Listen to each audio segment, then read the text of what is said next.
This is the most comprehensive video about panel glue ups you will ever find. I'm going to cover everything under the sun. There is so much information in here that I challenge you to find something that I didn't mention. And if you can find something, put it in the comments because I want to hear about it and it'll be great for the community of woodworkers. In the corner of this video, I'm going to have a number. That number represents each tip and topic that I am discussing, and let's see how many I can get in this entire video. And without further ado, let's get started. Choose the straightest and flattest boards possible. Let's say you are making a smaller item like a cutting board or a nightstand. Then boards that are not as perfect, you can get away with it. They're very forgiving. You can cut them into smaller sizes, and by that time, they're going to be a lot easier to mill and show no imperfections. But if you're building a large piece, let's say a tabletop or a long entertainment console, then you really have to be much more choosy with the boards that you purchase because you don't want those boards to end up this thin after the milling process. When choosing your wood, avoid planks that have a lot of knots in them or kinks. You're going to find a kink in wood where there was a branch and the grain took a twist or turn, or where the tree just grew at a kind of a weird curve. Now, during the drying process, that kink is going to be exacerbated and you're going to find the wood's going to really take a shift. So you want to avoid those types. Some wood has knots that adds a lot of character, and you're going to want a rustic looking tabletop, and that's fine. If that's the look that you're going for, by all means, pick out wood with great knots. But traditionally, for most panel glue ups, you're going to want to avoid those knots. You're just going to have to fill them with epoxy, and you just might not like the way they look in the end. Some boards you pick out from the lumberyard might already have what appears to be a really good jointed edge, but don't be fooled. When you bring them home, one tip is this: take that jointed edge that you think looks really nice and place it up against another jointed edge that you think looks really nice. Take a piece of paper and see if you can slip that in the crack. If it slips in the crack, then don't take this jointing for granted. Go ahead and just re-mill it to create a better edge. You want to have a nice, clean, crisp, well-jointed edge for a perfect glue up. I know hardwoods are crazy expensive, but this next tip is a must if you can afford it. I highly recommend buying more boards than your project requires, because when it comes to the grain orientation phase of your project, you may find that you need to swap out some boards to get that best appearance. Maybe the color gradient, maybe the grain pattern. Switching out that board and having that option is going to be a real big plus for the final look of your panel. After you bring your boards home from the lumberyard, allow your boards to acclimate to your shop's climate. The climate in your shop could be way different than where they came from. And do this, I just say, at least 3 days. Now, ideally, 1 to 2 weeks. But if you don't have that much time, give it at least 3 days before you start the milling process. Lay them parallel to the ground with stickering. That's by taking these uniformly thick boards underneath them so that there creates air between each of the boards. You don't want the boards touching each other in any large capacity. That way they dry out and acclimate just right. Cut your wood planks slightly larger than your final product. I would say at least 2 inches larger than what you intend it to be. This plank right here is supposed to be 42 inches, so I'm going to cut it at 44 inches. When it's all glued up, you can cut off the remaining ends for your final length. Once you do the initial milling, allow your boards to reacclimate to your shop once again and then mill them again a second time. You can even do it a third time, but doing it at least twice is not only quite reasonable, but going above and beyond. The extra time reacclimating in your shop to the climate really allows for that extra moisture to leave your boards. After the initial milling, the boards will tend to flex, expand, contract. Go back, do another edge joint, planing, and table saw ripping to fix any imperfections. If you're dealing with 4/4 wood and you're building a tabletop, you can actually get away with not face jointing to preserve as much material as possible. Because if it's bowed, then it's going to lose a lot of material. So you can actually plane both sides, edge joint one, rip on a table saw the other, and then when you put it all together using Biscuits, Dominos, or Dowels, it'll actually straighten out and you won't have to face joint it. And you'll have more material when you're left over. Do choose to use Dowels, Dominos, or Biscuits. When you cut your piece to its final dimension, be careful where you place these because they might end up exposed and you'll have to add some type of edge banding or trim that you didn't initially have in your original plan. Don't ask me how I know. Even when you do everything in your power to prevent any imperfection in your glue up, it's not uncommon to have a little bit of a bow or a cup or, well, something like this. Now, if you're building a table, let's say, it's very unlikely that the naked eye is going to be able to pick up on that sort of imperfection. But let's say you're building something smaller like a dresser where you have a flat tabletop and underneath it is a drawer. The drawer is perfect, but the tabletop is not perfect. Well, it's going to be painstakingly obvious when you're looking at that drawer. So keep that in mind when you're doing your glue ups or even picking out the boards for your project. Face jointing is actually the first step in the milling process. Now, when you're running through your boards through, you want to apply most pressure on the outfeed portion of your jointer. Be steady and consistent, and I prefer to go a little slower than too fast. I get a better cut that way. I also have my settings, so I'm taking off as little as possible. I don't mind the extra passes if that means a better outcome. I don't want to end up with too thin of a board. Check your jointer for square before you even begin jointing. Some fences on jointers are very difficult to keep at a perfect 90 degrees, but you can actually joint boards with a jointer that is out of 90 degrees, and I'm going to show you how we do that. I'm going to first take my jointer out of square by adjusting the fence just a little bit. Whatever that is. That's a big enough gap right there. Now I have two boards with the jointed face facing the fence. I'm gonna marry them together and press them up against the fence and run them along the jointer.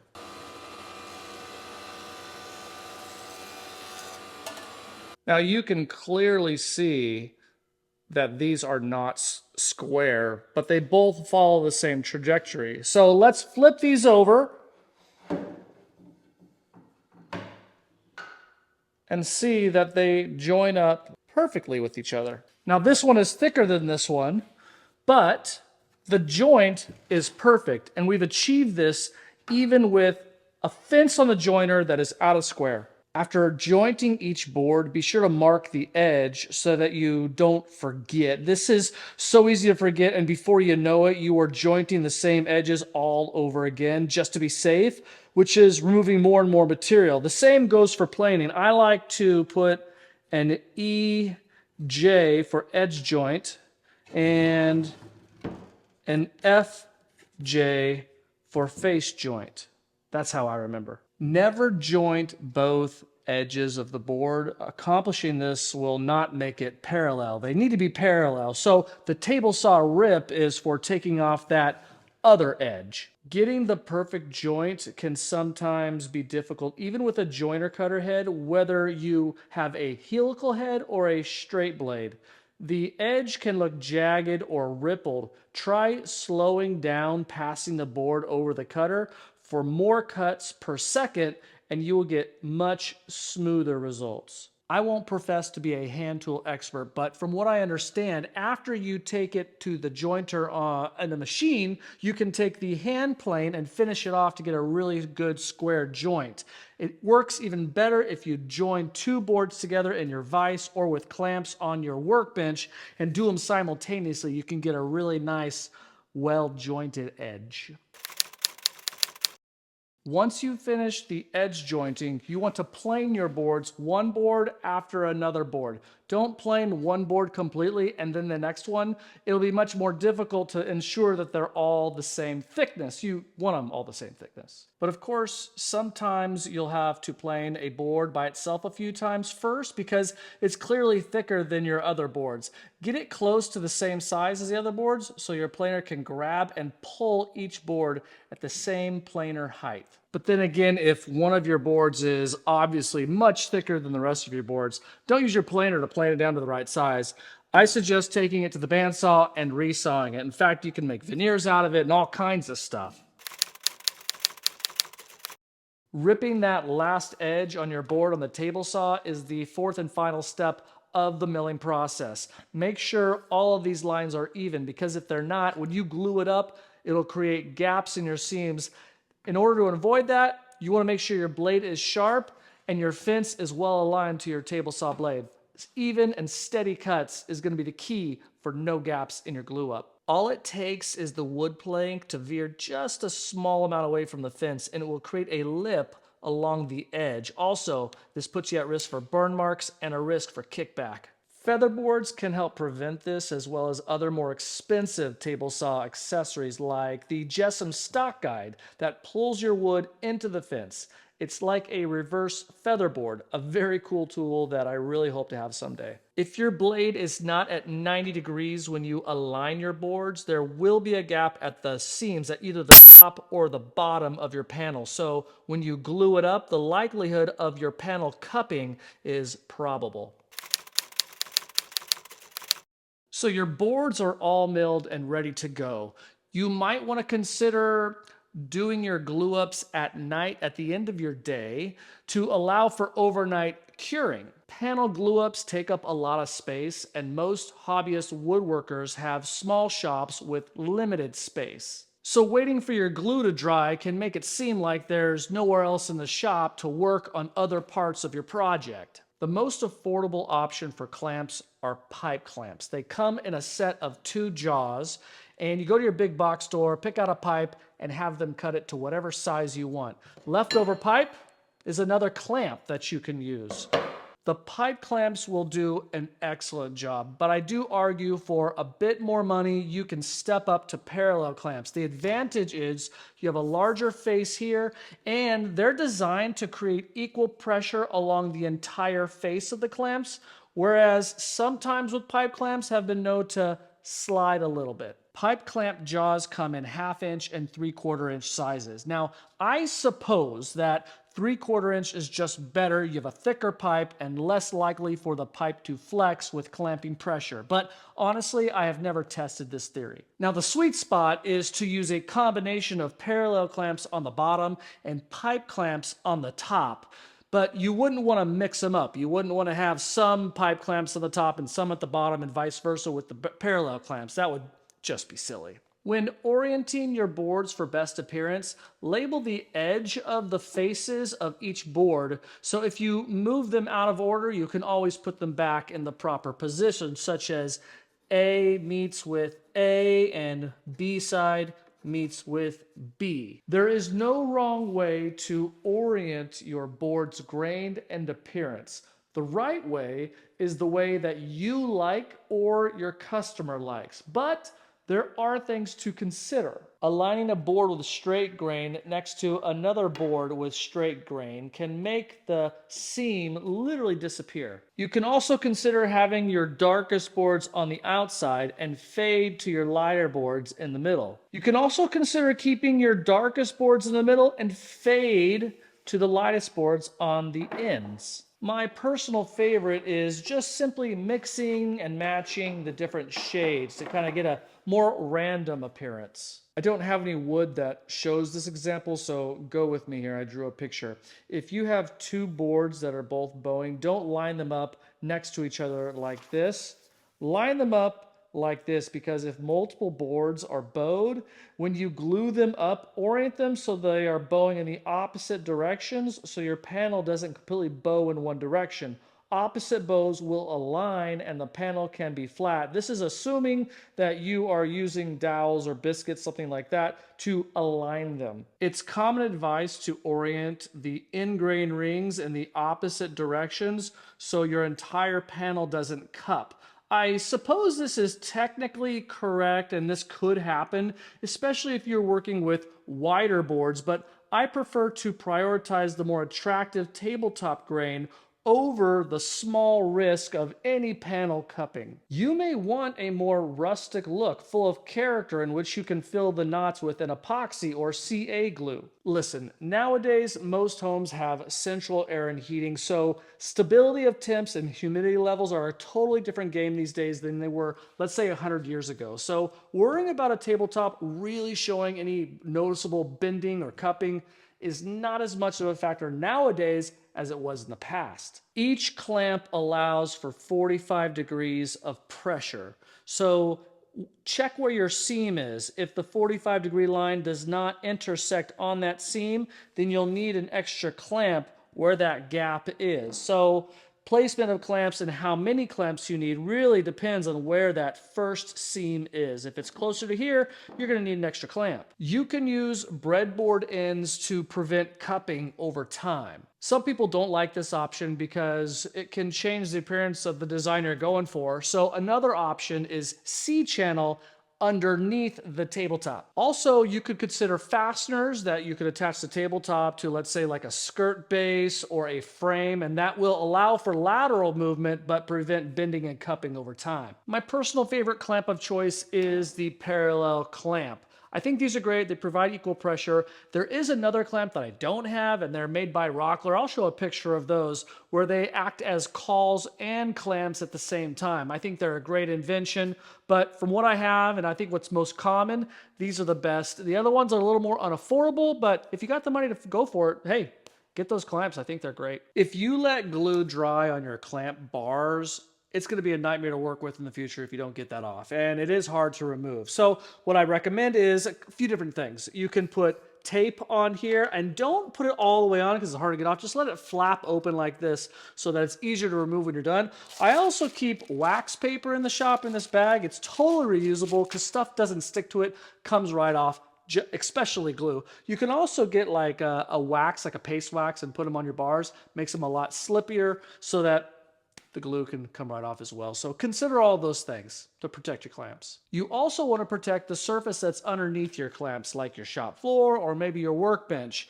I mentioned wax paper earlier. That's a great option. You can put construction paper down, also good. But your best value for square foot is going to be a trash bag. This is a Glad bag. If you cut it down the seam and open it up, it covers twice as much surface area and quite a large area at that. So consider these to protect underneath your clamps.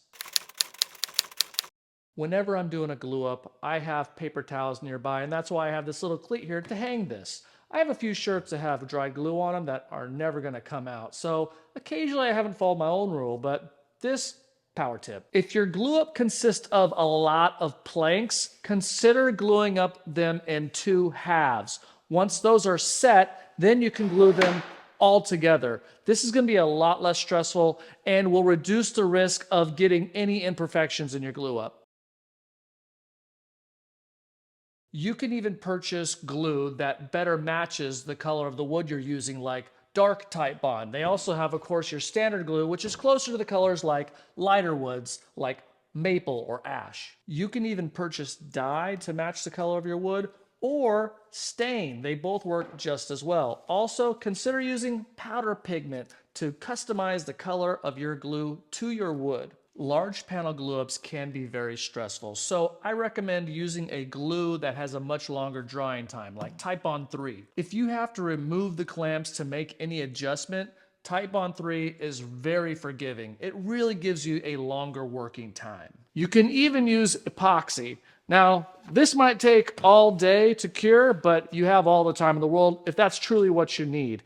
There are other options that are faster, like thick soap. They have 6 different varieties, and they range from 10 minutes curing up to 50 minutes curing at 77 degrees. So it's expensive, but it's very effective. When applying glue, you only need to apply glue to one edge, not two edges that are connecting to each other.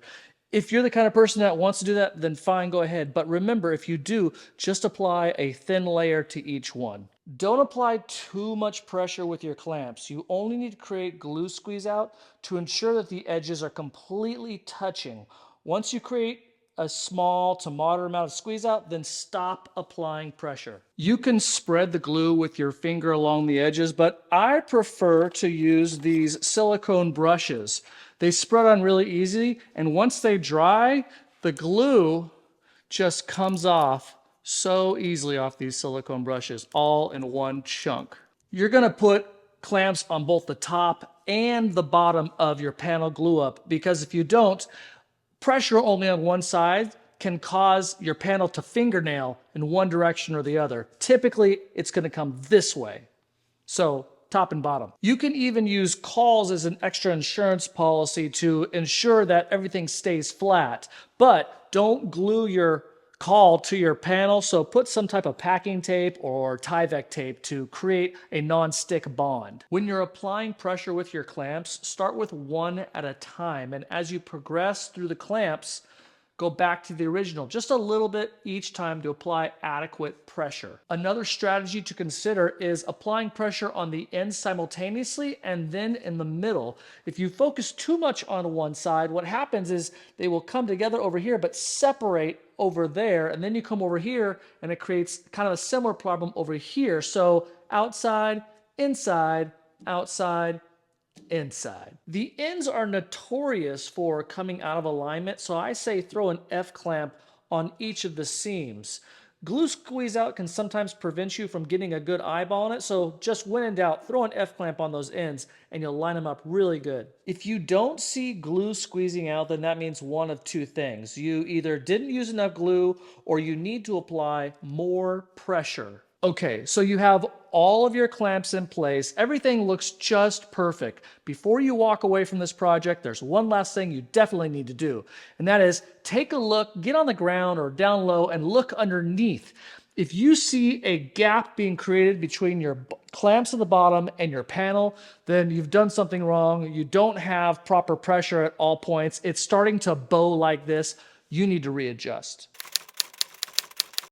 Glue dries faster in hot and dry climates and slower in cold and humid climates. So keep an eye on your squeeze out so you remove it at the correct time. Try to avoid touching any of the glue squeeze out when it's really fresh so it doesn't smear all over the wood. Smeared glue can be sanded away, but it is much easier to remove the glue bubble than the glue smear. Let the glue dry for 24 hours before you attempt sanding. Here's the reason why. The glue has moisture in it, and at the joint, it causes swelling.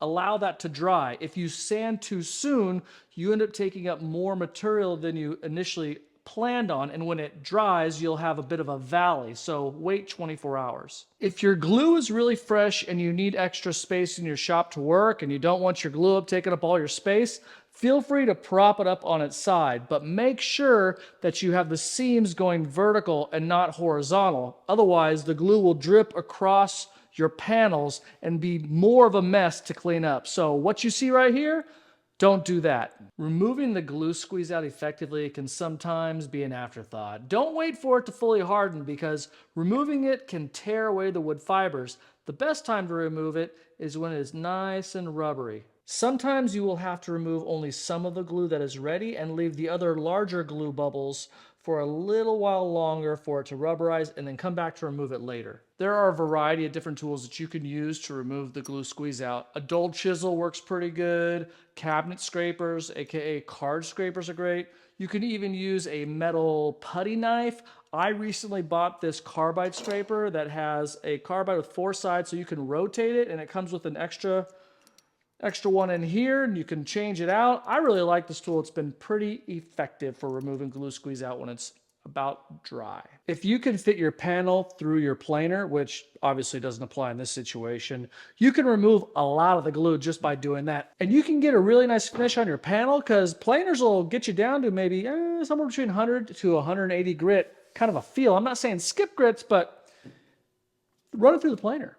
Once you remove all the glue, run your hand over the seams, and it's very common to have some lips on some of the boards. Don't worry about this. You can always fix these with some sanding. It's not ideal, but it's a reality. Before you sand your panel, I highly recommend cutting it down to its final size. If you're using a circular saw to cut the final size, flip it over so that the top of your panel is facing down, because that's where you're going to get the best cut with a circular saw. As the blade comes up, that's where you get the tear out. Just be aware. If you need to store your panel overnight once it's all done, don't put it flat on the surface, unless in this situation you have something to prop it up so air can travel underneath. Moisture will trap and that will allow it to cup or bow, so be aware of that. You can also lean it up against a wall, diagonal at a slant, so that the air can travel through. That was a lot of information, and if I missed anything and you have any tips whatsoever, please leave a comment, tell everyone, tell me what I missed. Panel glue ups are a nightmare sometimes. If they go wrong, they screw up all your hard work. There's another video that you gotta watch right over in this corner where I tell you the 4 things that you never wanna do when you go to the hardwood dealer. So check that out and I'll see you on the next video.